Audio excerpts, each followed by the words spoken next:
अगर आप रोज 10 मिनट पढ़ते हो या रोज 20 पुशअप्स करते हो तो आपका ब्रेन ग्रेजुअली एडिक्टेड हो जाता है ग्रोथ के प्रोसेस से।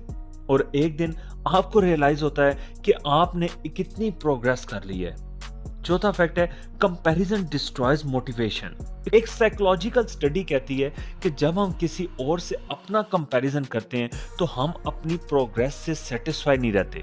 हमारा दिमाग रिवॉर्ड सिस्टम को ऑफ कर देता है। मतलब अगर आप अपनी मेहनत को किसी और के रिजल्ट से कंपेयर करते हो तो आपका ब्रेन लिटरली डीमोटिवेट हो जाता है। इसलिए सक्सेसफुल लोग कंपैरिजन को नहीं करते, वो कंपीट करते हैं अपने कल के विजन से। पांचवा फैक्ट है, फेलियर इंप्रूव्स ब्रेन वायरिंग। जब आप किसी चीज में फेल होते हो और उस फेलियर को एनालिसिस करते हो कि गलती कहाँ हुई, तो आपका ब्रेन नए न्यूरल पाथवेज बनाता है।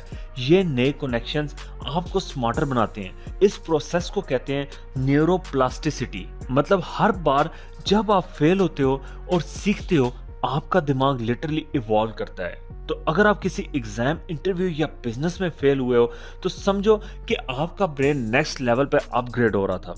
एक और फैक्ट है, सेल्फ टॉक